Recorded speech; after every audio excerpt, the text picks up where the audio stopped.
My heart aches, and a drowsy numbness pains my sense, as though of hemlock I had drunk, or emptied some dull opiate to the drains 1 minute past, and Lethe-wards had sunk.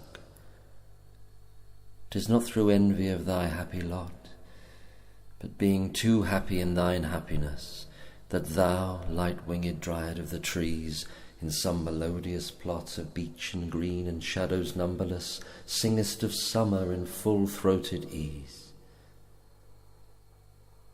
Oh, for a draught of vintage, that hath been cooled a long age in the deep delved earth, tasting of Flora and the country green, dance and Provençal song and sunburnt mirth. Oh, for a beaker full of the warm south, full of the true, the blushful Hippocrene, with beaded bubbles winking at the brim and purple-stained mouth, that I might drink and leave the world unseen, and with thee fade away into the forest dim. Fade far away, dissolve, and quite forget what thou among the leaves hast never known, the weariness, the fever, and the fret here where men sit and hear each other groan, where palsy shakes a few sad last grey hairs, where youth grows pale and spectre thin and dies, where but to think is to be full of sorrow and leaden-eyed despairs, where beauty cannot keep her lustrous eyes, or new love pine at them beyond tomorrow. Away, away, for I will fly to thee, not charioted by Bacchus and his pards, but on the viewless wings of poesy. Though the dull brain perplexes and retards, already with thee. Tender as the night, and haply the queen moon is on her throne, clustered round by all her starry fays, but here there is no light, save what from heaven is with the breezes blown, through verdurous glooms and winding mossy ways. I cannot see what flowers are at my feet, nor what soft incense hangs upon the boughs, but in embalmed darkness guess each sweet, wherewith the seasonable month endows the grass, the thicket, and the fruit tree wild, white hawthorn, and the pastoral eglantine, fast fading violets covered up in leaves, and mid-May's eldest child, the coming musk rose, full of dewy wine, the murmurous haunts of flies on summer eves.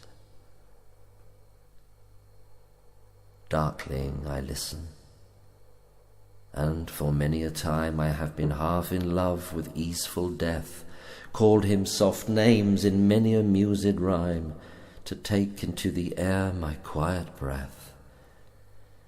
Now more than ever seems it rich to die, to cease upon the midnight with no pain, while thou art pouring forth thy soul abroad in such an ecstasy. Still wouldst thou sing, and I have ears in vain, to thy high requiem become a sod. Thou wast not born for death, immortal bird. No hungry generations tread thee down.